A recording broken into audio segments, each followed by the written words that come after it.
السلام علیکم پیارے دوستوں، امید ہے کہ آپ سب خیریت سے ہوں گے۔ میں ہوں آپ کی رائٹر فائزہ شیر۔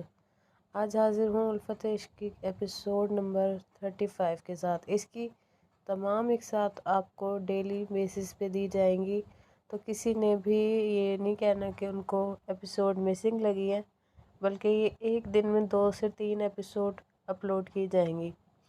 لیکن آپ سب کے رسپانس پہ مجھے افسوس کے ساتھ ہی کہنا پڑ رہا ہے کہ شاید میں اب ناول نہ لکھ پاؤں، کیونکہ میری طبیعت کافی زیادہ خراب ہوئی ہوئی ہے اینڈ آپ لوگوں کا رسپانس وہیں آ کے ٹھہرا ہوا ہے۔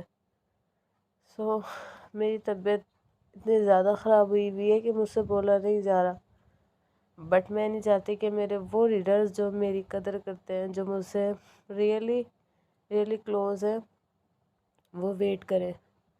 تو بنا وقت کو ضائع کیے میرے چینل کو لائک اینڈ سبسکرائب کرنا نہ بھولیں۔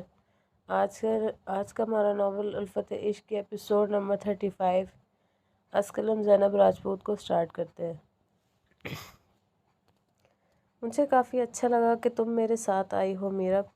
گردن ترچھی کیے اس کے 2 آتشہ وجود کو گہری نظروں کے حصار میں لیتے ہوئے وہ بھاری آواز میں بولا۔ میرب اس کی گہری نظروں سے کنفیوز سی مسکرا بھی نہ سکی۔ دعا کے بتانے پہ وہ صبح ٹپک پڑا تھا۔ داؤد سے بات کرتے ہوئے مسلسل نرم لہجے میں بولا، اور ایک دفعہ بھی اس نے نگاہیں میرب کی جانب نہیں کی۔ داؤد کے پوچھے ہر سوال کا جواب وہ کافی اچھے سے ٹھہر کر دیتا۔ داؤد کو متاثر کر گیا۔ وہ کافی حیرت سے اسے دیکھ اور سن رہا تھا، جس کا لہجہ کافی نرم تھا۔ بالآخر اس نے بات ختم کرتے داؤد سے اجازت طلب کی۔ داؤد نے 1-2 ضروری ہدایات اور میرب کا خاص خیال رکھنے کا کہتے ہوئے اسے اجازت دے دی تھی، اور اب وہ رات 9 بجے اسے لیے اپنے ساتھ جانے کہاں جا رہا تھا۔ ڈیڈ کے سامنے تو اب نظر نہیں اٹھا رہا تھا، اور اب کمینہ ہے 1 نمبر کا۔ خود میں سمٹتے ہوئے اس کی نظروں سے بری طرح جھنجھلاتے خود سے بڑبڑائی، کچھ کہا تم نے؟ اس کی بڑبڑاہٹ کو وہ سن چکا تھا، مگر اسے کچھ خاص سمجھ نہیں آئی تھی۔ جب ہی اس نے میرب سے پوچھا، نتھنگ، میرب نے سٹپٹاتے ہوئے سر کو نفی میں ہلاتے بمشکل سے کہا، تو داؤد مسکراتے ہوئے سر ہلا گیا۔ کم گاڑی ایک سائڈ پر پارک کرتے وہ دوڑتا ہوا تیزی سے میرب کے نکلنے سے پہلے ہی جلدی سے دروازہ کھولتے ہوئے بولا۔ میرب نے چونکتے اس کے چہرے کو دیکھا اور پھر غیر محسوس انداز میں ہاتھ پیچھے کیا۔ ایک گہرا سانس فضا کے سپرد کرتی وہ باہر نکلی۔ تیمور نے مسکراتے ہوئے اسے اپنے ساتھ چلنے کا کہا۔ یہ کون سی جگہ ہے؟ میرا مطلب ہوٹل ایسے تو نہیں ہوتے؟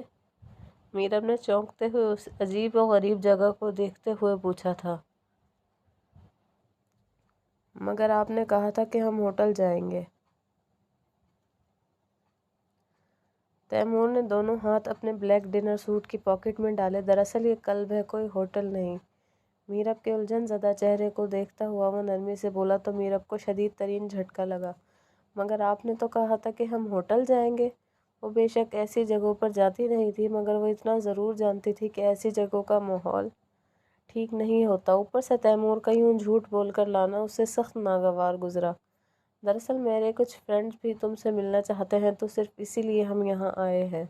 ان سے مل کے ہم ہوٹل کے لیے نکلیں گے۔ میرب کے ہاتھ کو تھامتے ہوئے تیمور نے التجائی نظروں سے اسے دیکھتے ہوئے کہا، مگر میرب نے جھٹکے سے اپنا ہاتھ اس کے ہاتھ سے کھینچا۔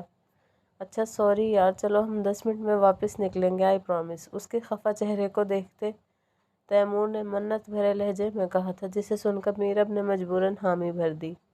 تھینکس یار، لیٹس گو۔ باہیں پھیلائے وہ اسے ہگ کرنے کے لیے آگے بڑھا تھا، مگر میرب نے لب بھینچتے قدم پیچھے کیے، جس پہ تیمور سوری کرتا خود کو سمجھاتے آگے بڑھا۔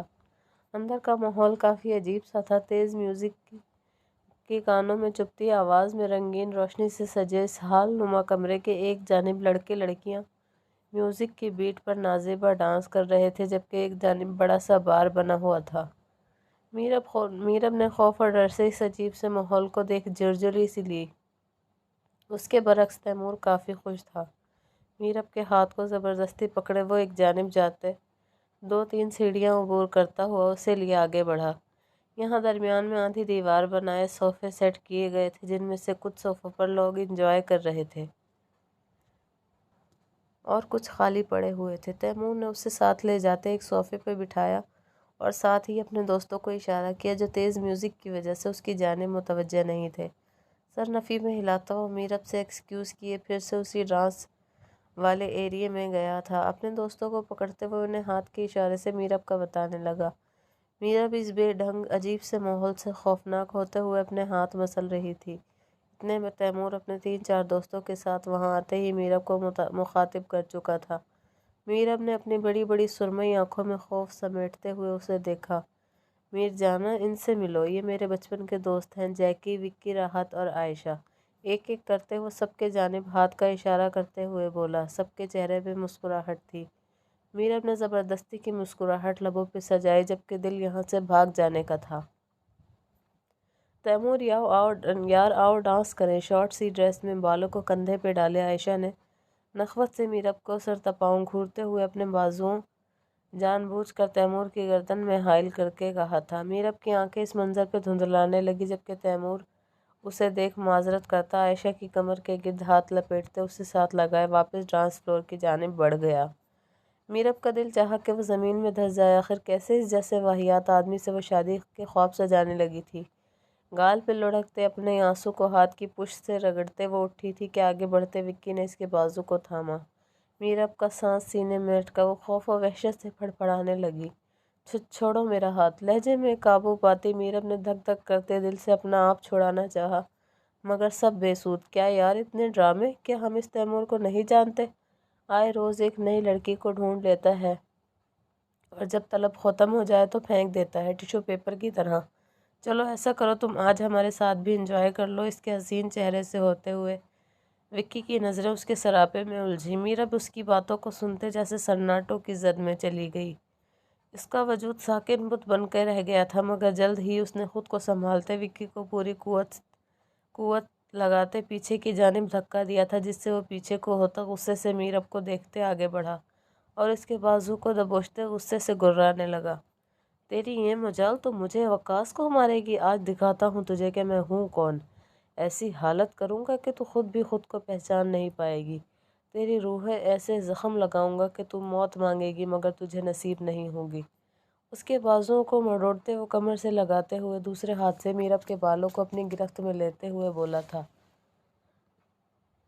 درد کی شدت سے اس کا چہرہ آنسوؤں سے تر ہونے لگے۔ میرب کی سسکیاں پورے بار میں گونجتی میوزک کی تیز شور میں غائب ہو رہی تھی جبکہ اس ظالم کے بالوں پر تیز گرفت اس کے سلیقے سے اڑا حجاب ڈھیلا پڑ گیا۔ Vicky, how dare you to touch her. Taimur جو بڑی مشکل سے عائشہ کو سمجھاتے بجھاتے اپنی محبت کا یقین دلائے واپس آیا تھا مگر سامنے کا منظر دیکھ تیمور کا فشار خون پل میں ابلنے لگا۔ اس نے کھینچتے وکی کا رخ اپنی جانب گھمائے اس کے سوچنے سے پہلے ہی ایک زوردار مکہ اس کے چہرے پہ رسید کیا کہ وہ دھڑام سے پیچھے کو لڑکھڑاتے ہوئے گرا۔ میرب کی سہمی حالت، اس کے چہرے پہ مٹے مٹے آنسوؤں کے نشانات۔ تیمور شیرازی کا دل شدت سے چاہا کہ وہ وکی کی جان سے مار دے۔ اس نے آگے بڑھتے میرب کو سنبھالا جو اپنے حواس میں نہیں تھی۔ تیمور نے پکڑتے اسے صوفے پہ بٹھایا۔ وہ یہاں میرب کو لایا تھا مگر کسی اور کے لیے نہیں بلکہ خود اپنے لیے۔ وہ چاہتا تھا کہ ایک بار اس کی قربت میں کچھ سکون کے لمحے گزارے مگر اس نے یہ سوچ رکھا تھا کہ وہ شادی میرب سے ہی کرے گا۔ اب اپنے نام سے منسوب ہونے والی لڑکی کے ساتھ وہ اپنے دوستوں کا یہ رویہ اسے پاگل کر دینے کے باعث تھا۔ جیک اور راحت نے تیمور کو دیکھنے سے پہلے ہی وکی کو سہارا دیتے وہاں سے غائب کیا تھا جبکہ تیمور کا دھیان میرب پہ تھا۔ وہ گھٹنوں کے بل اس کے پاس بیٹھا اس کے سرخ ہوئے ہاتھ کو دیکھنے لگا۔ ویٹر، اس نے چلاتے ہوئے ویٹر کو بلایا جو فوراً سے وہاں پہنچا تھا۔ پانی لاؤ۔ تیمور کو اس کی حالت ٹھیک نہیں لگی۔ وہ خاموش ہو گئی تھی، بالکل خاموش۔ ویٹر نے بھاگتے ہوئے گلاس لاتے اس کے آگے کیا تو تیمور نے گلاس میرب کے لبوں سے لگایا۔ میرب نے ہچکیاں بھرتے اس پانی کو پیا تھا۔ چہرے پہ آنسو خود بخود گرنے لگے۔ وہ خالی گلاس میں اس پہ رکھتے اسے کھڑا کرنے لگا کہ ایک دم سے میرب چکراتے اوندھے منہ فرش پہ گری۔ تیمور نے ڈرتے ہوئے اسے سنبھالا۔ تم چھوڑو مجھے۔ اپنے کندھے کے گرد لپٹے تیمور کے ہاتھوں کو بری طرح سے جھٹکتے ہوئے میرب نے لڑکھڑاتی ہوئی آواز میں کہتے اسے خود سے دور کرنا چاہا مگر اس کے ڈگمگاتے قدموں کو دیکھتے تیمور فوراً سے اسے سنبھالتے سہارا دے گیا۔ میر واٹس ہیپننگ؟ تیمور کی کیفیت بری تھی۔ اسے خود بھی سمجھ نہیں آیا تھا کہ وہ کیوں اس قدر پریشان ہو رہا تھا۔ تیمور نے اسے سنبھالتے اس کا چہرہ تھپکا۔